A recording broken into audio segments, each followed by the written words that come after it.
Bonjour à toutes, donc on se retrouve dans cette vidéo pas à pas pour coudre la veste Achille. Donc au niveau du travail préparatoire, il n'y a vraiment rien de particulier. Vous avez juste à couper vos pièces dans le tissu, bien reporter vos crans.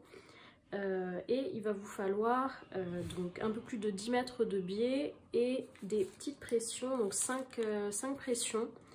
Donc bon, ça peut être des pressions, vous pouvez également mettre des boutons, après c'est comme vous préférez.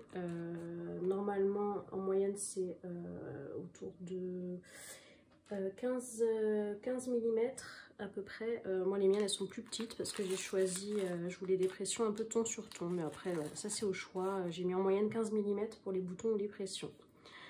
Et on va commencer la première étape de couture qui va être de ganser les poches, donc tout le tour des poches avant de la coudre sur le buste.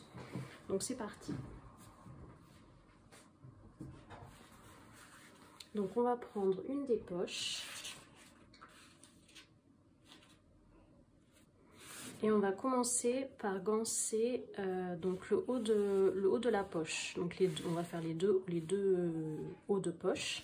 Donc là il y aura l'ouverture. Donc soit vous le faites à cheval, c'est-à-dire que vous prenez votre biais et vous le posez directement à cheval, ce qui n'est pas forcément très pratique avec ce genre de matière un peu épaisse. Là je suis sur un molletonné doublé, donc c'est vraiment pas très pratique. On risque d'avoir quelque chose de pas très net.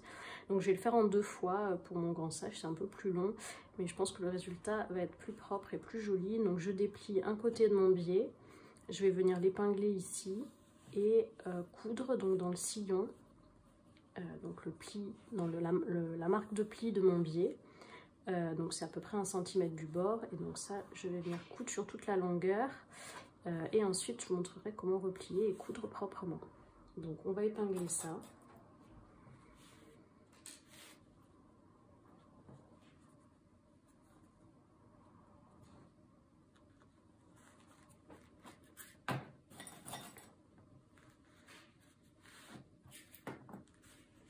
Donc toujours veiller à bien tendre le biais quand on l'épingle. Les biais sont toujours légèrement élastiques et ils doivent être bien tendus pour ne pas faire de plis disgracieux après au niveau du bord. Il ne faut pas tirer trop non plus, mais un petit peu de sorte qu'on soit sûr qu'il ne gondole pas.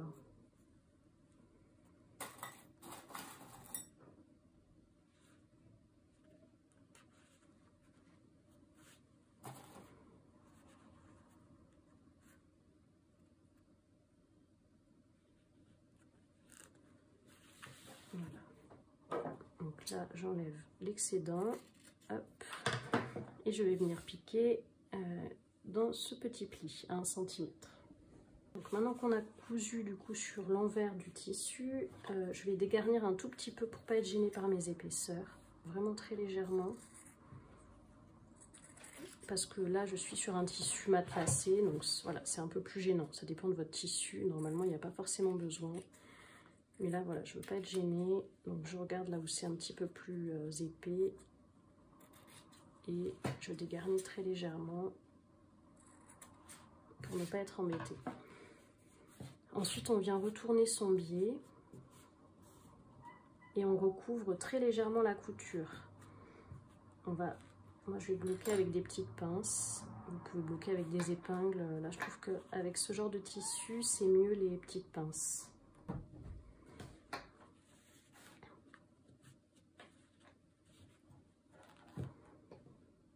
Voilà.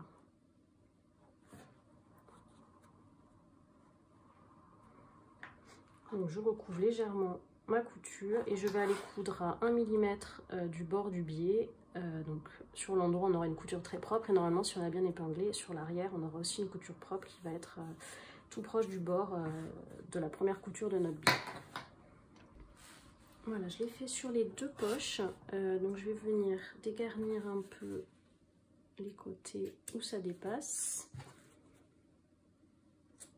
Et ensuite, on va venir faire exactement la même chose, mais sur tout le tour. Avec la seule petite différence que du coup, les extrémités vont se voir. Donc en fait, quand on épingle, le biais, on va venir faire un petit repli. Donc par exemple, si je démarre ici, je vais faire un petit repli sur 1 cm que je vais marquer au fer. Et ça va me permettre d'avoir un bord propre. Et donc on va le positionner comme ceci. Et après, quand on va retourner, on aura un bout propre sur l'extrémité. Donc ça, on peut le marquer au fer pour bien bloquer le pli. Et on épingle à nouveau, donc sur tout le tour, jusqu'à l'autre côté où on fera également un petit repli.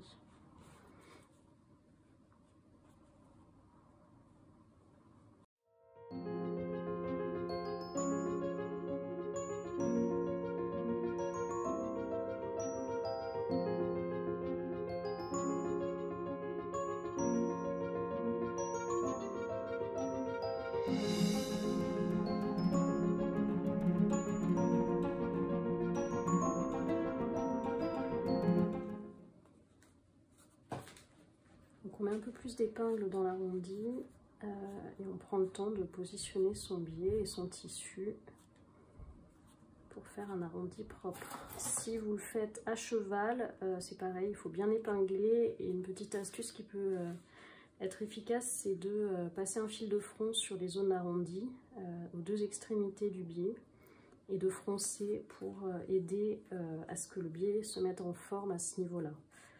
Ça c'est intéressant si on le pose en une seule fois à cheval, sinon normalement avec la technique en 2 fois, vous n'avez pas besoin de froncer, il suffit de bien épingler sur la première couture et la deuxième en marquant au fer, et en travaillant le biais au fer, normalement il n'y a pas de problème.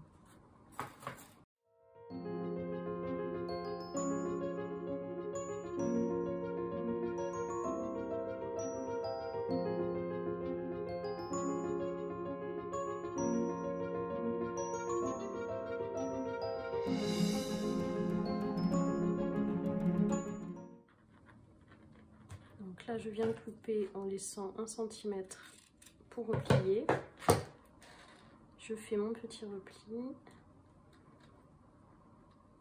et je vais venir, donc vraiment à ras du bord, et je vais venir l'épingler comme ceci pour pouvoir le piquer en une fois replié. Voilà, et là je vais coudre donc pareil dans le pli du biais sur tout le tour. Voilà, une fois cousu, on va venir retourner donc de l'autre côté.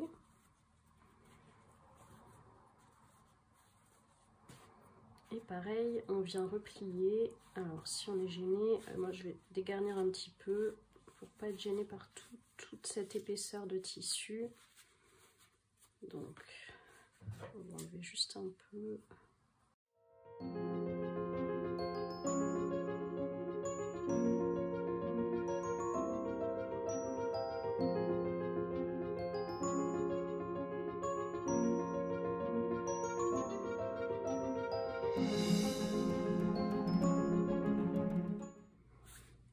Voilà, et une fois que c'est fait, ça va être plus facile de positionner le biais de l'autre côté. Là, je vois qu'il reste un petit bout qui ne s'est pas coupé, donc je l'enlève.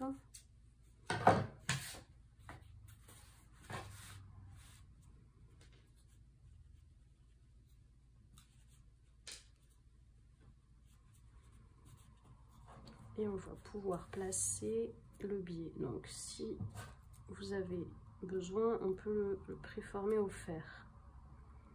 Moi là je vais éviter parce que j'ai dû matelassé, donc j'évite au maximum de me faire repasser, mais c'est bien de pouvoir préformer au fer son biais.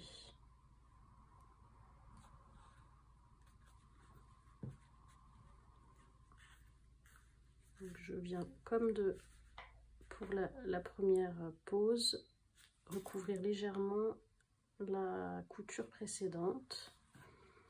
Là je viens mettre des épingles parce que je vais avoir l'arrondi, je vais avoir besoin d'être un peu plus précise que sur une ligne droite.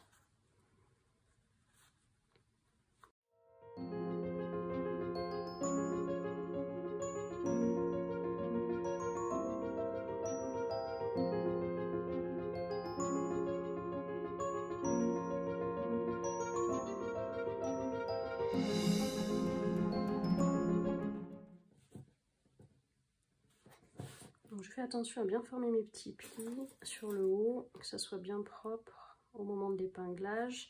Et on peut donner un petit coup de fer à repasser. Je vais donner un petit coup, mais juste sur le bord extérieur, voilà, pour pas aplatir mon matelassage. Et je vais venir coudre ensuite donc à 1 mm du bord du repli du billet. Voilà, les poches sont cousues et je suis venue aplatir au fer donc le biais pour qu'il prenne bien sa forme finale. Ensuite, on va poser les poches sur les devants. Donc je prends mes devants, je m'étais fait des petits repères sur ce qui va être mon envers.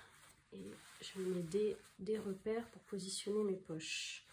Donc ce que je vais faire, c'est juste passer des épingles à travers mes petits repères. Pour pouvoir voir après de l'autre côté comment poser mes poches. Alors, donc je vois mes petites épingles et ça va me permettre de positionner ma poche. Donc la première va être comme ceci. Alors bien sûr, comme on dégarnit, ça réduit un tout petit peu, mais il faut que vous soyez à l'intérieur de ces repères. Donc je vais venir poser quelques épingles pour bloquer ma poche.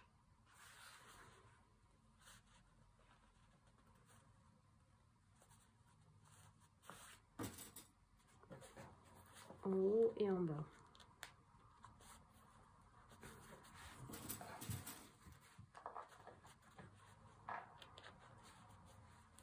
Il n'y a pas besoin de mettre beaucoup d'épingles, on est sur une poche qui se tient bien. Et ça va être simplement pour la plaquer sur la veste.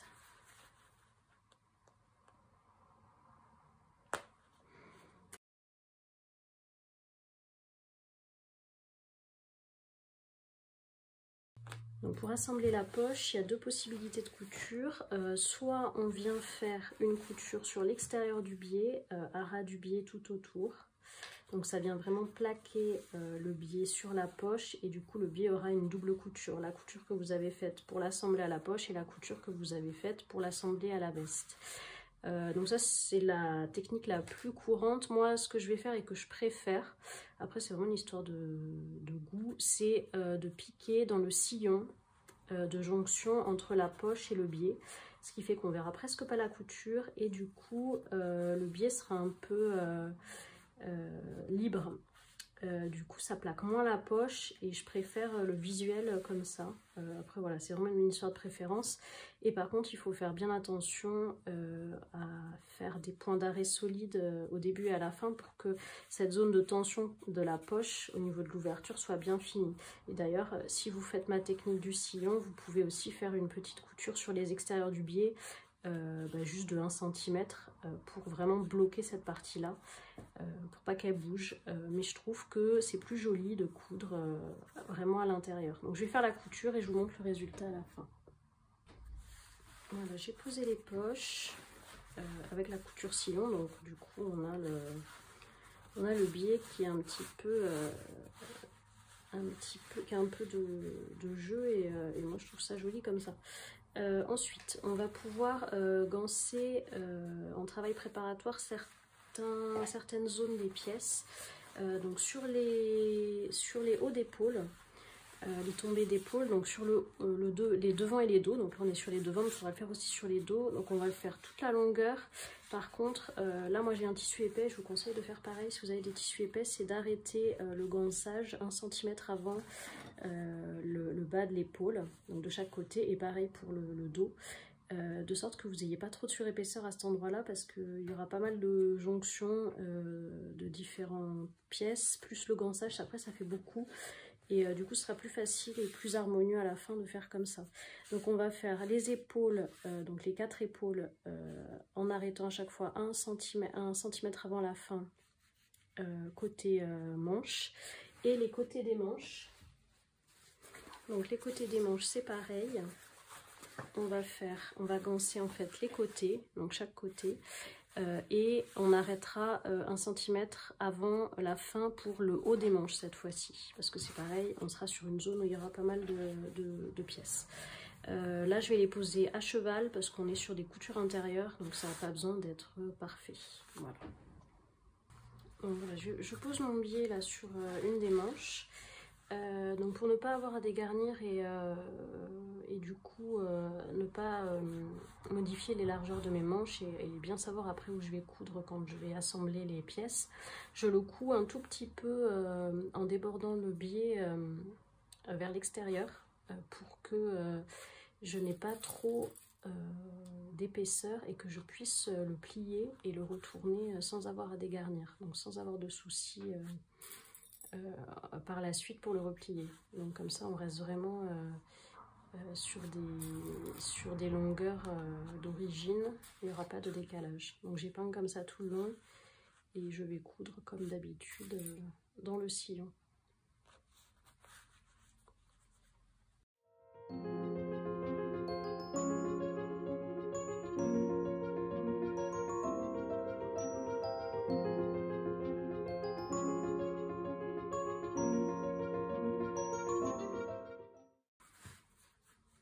Donc quand j'arrive au bord, c'est le haut de ma manche, donc je dois finir 1 cm avant la fin.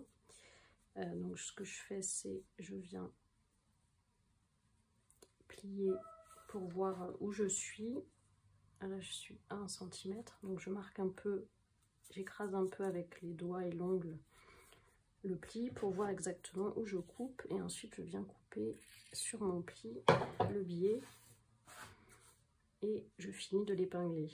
Donc ça c'est vraiment juste, on peut laisser le bord franc fini puisqu'il sera recouvert, il sera très légèrement recouvert par l'assemblage et le gançage de la couture de la manche, de la tête de manche. Donc là je vais coudre pareil dans le sillon et ensuite j'aurai plus qu'à retourner et à coudre à nouveau de l'autre côté. Voilà, les côtés des manches sont gancés et tous les hauts d'épaule. Donc maintenant on va assembler le dos et le devant par les coutures d'épaule. Donc là j'ai mon dos sur l'endroit et je vais venir poser mes devants, donc endroit contre endroit. Donc celui-ci il va être là et celui-là comme ceci. Voilà. Donc là j'ai mes 2 morceaux endroit contre endroit. Je vais venir, alors là on va pas épingler parce que ça va être vraiment très épais, je vais juste mettre des petites pinces. Donc on va coudre 1 cm du bord en faisant attention de ne pas coudre, il faut bien que le biais reste côté envers, donc si besoin on coud un tout petit peu plus loin qu'1 cm, 1,2 cm, ça ne changera pas grand chose à la veste qui en plus est oversize en termes de coupe. Donc pour être sûr de bien coudre, il faut bien aligner nos biais, sinon celui derrière pourrait glisser et là vous êtes sûr de le voir sur le côté endroit. Donc je mets pas mal de petites pinces et je vais coudre un tout petit peu plus loin que mon biais, donc même si c'est un poil plus qu'1 cm, c'est pas grave. Surtout que mon biais avait été mis un tout petit peu décalé, donc le pli du biais ne touche pas la limite du panneau. Il y a un petit peu de vide, donc c'est finalement la marge qui me permet de coudre un tout petit peu plus loin et de ne pas être gênée par le biais.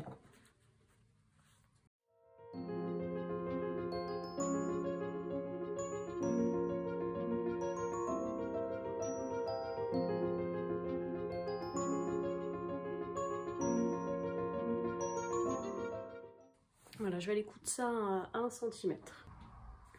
Donc maintenant qu'on a fait nos coutures d'épaule et qu'on a ouvert au fer, on va venir poser les manches.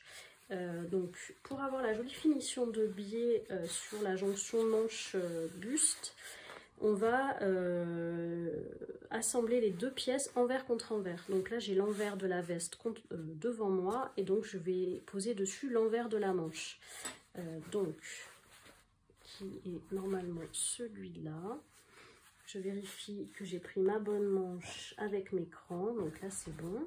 j'ai bien mes 2 crans de devant et là c'est mes crans de devant. Donc c'est bien la bonne manche. Il ne faut pas inverser les manches également. Il faut toujours faire attention à vos crans de dos et devant. Donc vous avez un cran en tête de manche en haut qui correspond à la couture d'épaule. Donc il faut juxtaposer le cran à la couture d'épaule que vous venez de faire. Ensuite on met bien en regard les crans qui correspondent donc au devant et au dos. Donc ici le devant. Et ici, vous avez un cran qui correspond à la fin de la... Enfin, au-dessous de bras, en fait, à la fin de l'entournure. Et donc, logiquement, la fin de la manche arrive à ce niveau-là. Sur le dos, c'est pareil. On met les crans en regard. Donc, on a 2 crans dos qui doivent correspondre. Et le cran de fin d'entournure, ou de bas d'entournure, qui correspond au bas de la manche. Voilà, donc comme vous voyez, j'ai bien fait mes biais, on ne voit plus les cachets, mais 1 cm plus bas pour qu'on ait moins d'épaisseur à la couture.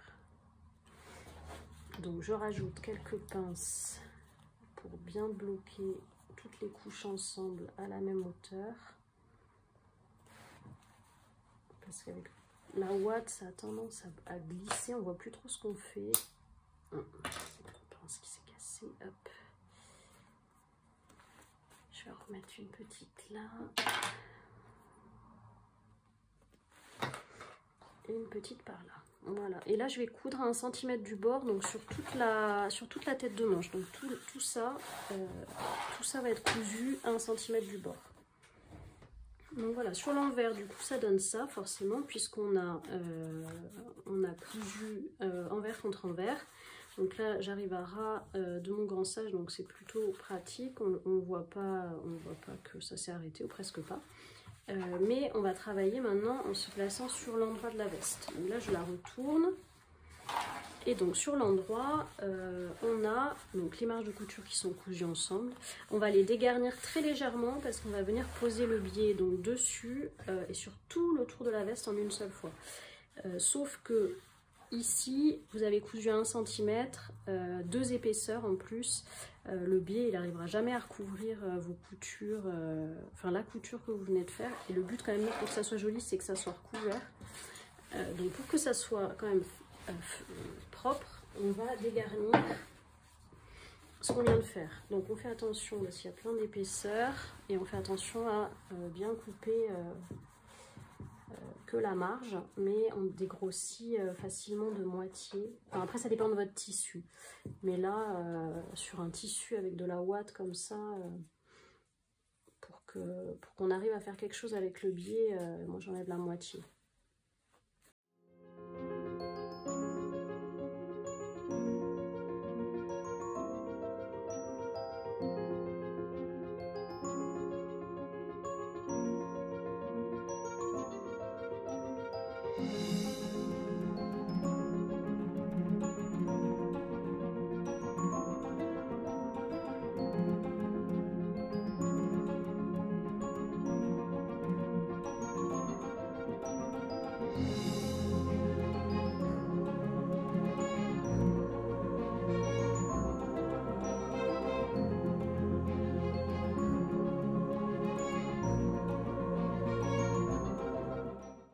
Voilà, c'est dégarni. Donc maintenant, on va venir poser un biais. Donc c'est la partie qui va, c'est la pose de biais qui va être la plus longue parce que vous allez faire absolument tout le tour de la veste. Donc ce qu'il faut, c'est commencer sur un endroit du biais où ça sera caché. Et donc je vous conseille de commencer sur un des côtés de la veste, entre la fin de la manche et le cran du bas. Parce qu'après ça, l'arrondi, ça va être visible. Par contre, cette partie-là va être une couture côté, donc elle va être à l'intérieur. Donc je vous conseille de commencer le biais ici. Et donc vous allez faire absolument tout le tour. Donc on fait le tour de la veste comme ça. On arrive au niveau de l'encolure. Donc on fait tout le tour ici de l'encolure. On repasse au niveau de la veste. Ici, là, tout là. On passe au niveau de la deuxième tête de manche, on continue, on fait le tour du dos, tout le tour du dos. On passe au niveau de l'autre tête de manche et on finit par retourner à notre point de départ. Et au niveau du point de départ, vous ferez comme pour une jonction de biais tubulaire, c'est-à-dire qu'on fera un repli sur le début ou la fin du biais, peu importe, plutôt la fin. Un repli de 1 cm vers l'envers et il recouvrira de 1 cm le début du biais. Et comme ça, vous avez une finition propre, même à l'intérieur de votre biais. Donc soit vous le posez à cheval, soit vous le posez en 2 fois. Moi je vais le poser en 2 fois parce que c'est vraiment un tissu qui n'est pas pratique pour avoir un biais bien net. Donc en 2 fois, pour avoir la couture la plus propre sur l'extérieur, je vais épingler d'abord sur l'envers mon premier épinglage de biais, et ensuite comme ça quand je vais retourner ça va apparaître sur l'endroit et je pourrai faire ma dernière couture sur l'endroit, celle qui sera la plus nette. Donc je vous épargne quand même une vidéo d'épinglage de tout le tour de la veste, ça n'a aucun intérêt. On est encore une fois sur une technique de gansage, donc c'est exactement pareil. Et une fois que c'est posé, je vous montrerai les dernières étapes pour finir cette veste.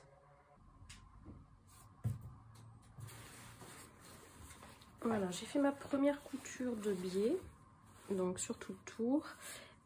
Et ensuite, pour que ça soit plus simple à retourner, alors après ça dépend de votre tissu, moi avec le molleton je vais dégarnir un tout petit peu, notamment dans les angles. Là on voit, là il y a un arrondi, il y a beaucoup de molleton, ça va être un peu gênant pour rabattre, donc il faut dégarnir un petit peu.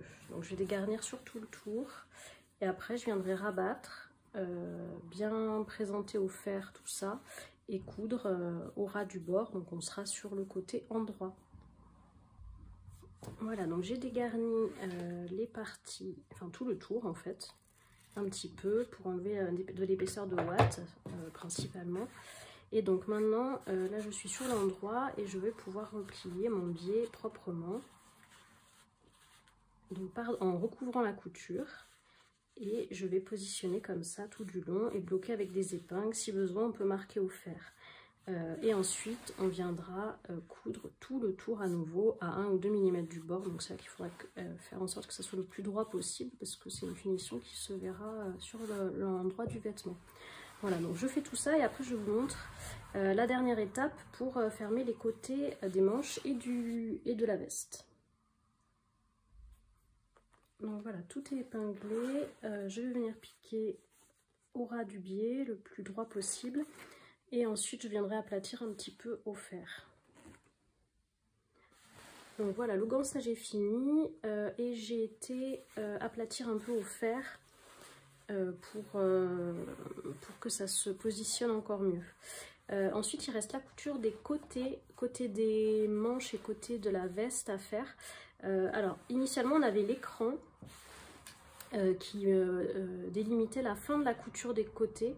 Alors avec le biais du coup on l'a plus, donc c'est pas grave du tout. Moi j'ai repris le gabarit papier du patron que j'ai reposé sur la veste et du coup je suis venue remettre des épingles sur les zones de fin de couture côté. Et ensuite on vient prendre sa veste, on met endroit vers soi et on va rabattre les devants sur le dos et les manches l'une sur l'autre. Et ensuite on va venir soit épingler, soit mettre des petites pinces. Là je pense que le mieux c'est des petites pinces. Donc on va mettre des petites pinces. Donc je commence par l'extrémité de la manche. Donc on positionne les biais l'un sur l'autre. On met une pince. Je vais faire la jonction des selles.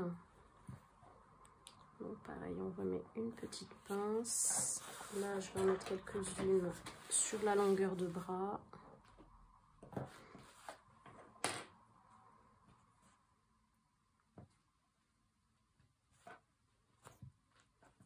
Et je vais en mettre 2 là.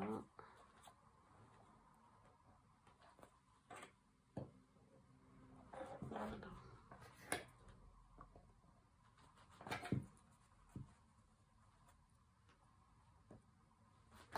Ici, on va faire pareil jusqu'au repère que je me suis mis. Alors,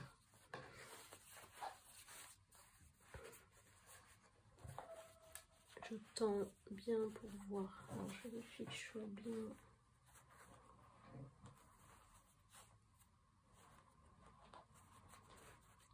faut être bien juxtaposé au niveau du haut et en bas. Alors j'ai pas très bien mis mes repères. Hop. On va l'arrêter ici.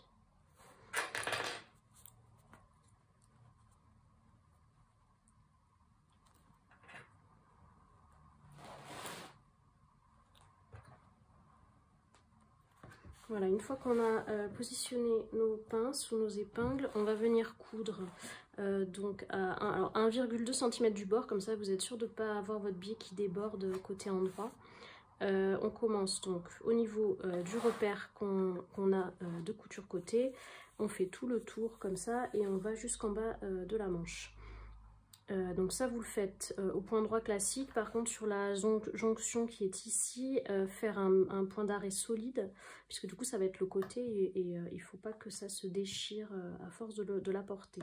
Voilà, on fait pareil des deux côtés et après il ne restera plus qu'à ganser le bas des manches. Alors voilà, c'est cousu, je vais ouvrir mes coutures au fer au niveau de la manche et du côté. En bas, on n'ouvre pas jusqu'au bout parce qu'après il faut que ça se place bien au niveau de votre biais extérieur. Donc ça, une fois que c'est fait, il nous restera juste à ganser la partie bas de manche. Exactement de la même manière que les autres fois, on se met d'abord sur l'envers, on vient placer notre biais, on déploie bien les marges de couture pour fixer le biais. On vient coudre, on dégarnit un petit peu et on retourne côté endroit pour faire une jolie surpiqûre. Donc ça on le fait sur les deux manches de la même manière qu'à chaque fois. Alors j'ai gancé du coup le bas des manches, donc maintenant au niveau des coutures c'est terminé. Il ne reste qu'à poser le système de fermeture, donc soit des boutons, soit des pressions.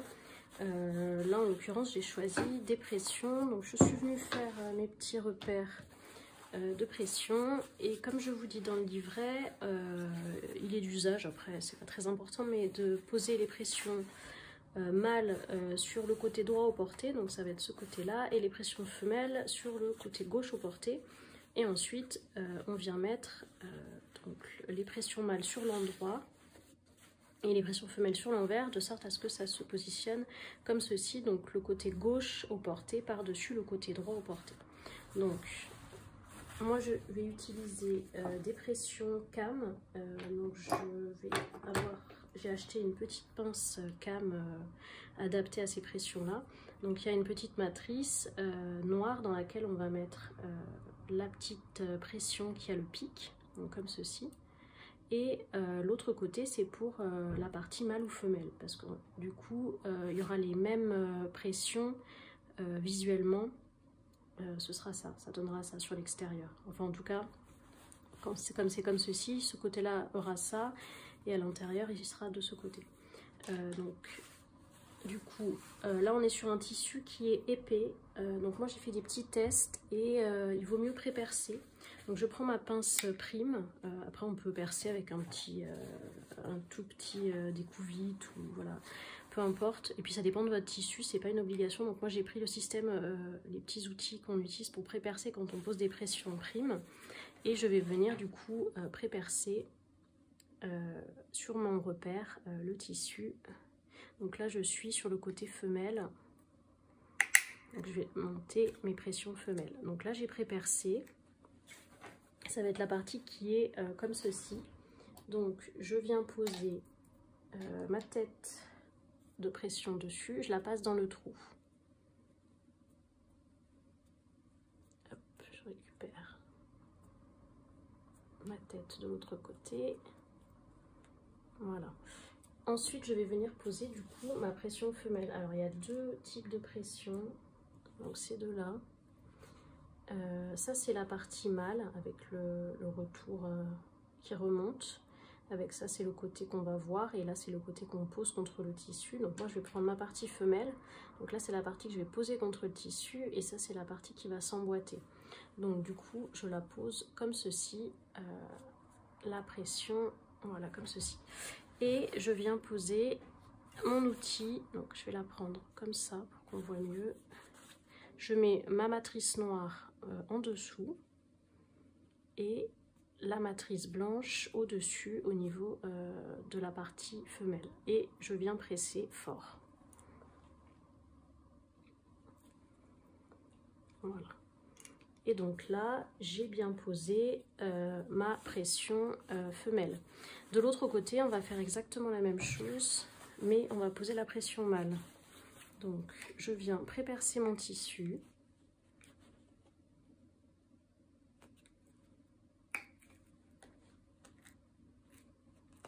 Voilà.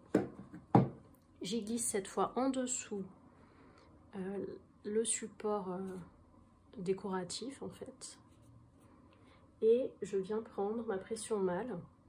Donc, cette partie-là contre le tissu et la partie avec un retour vers le haut, vers nous. Donc je reprends ma pince, à nouveau ma matrice noire va contre l'embout avec le pic et le bout blanc de la matrice va sur l'embout mâle et on appuie fortement.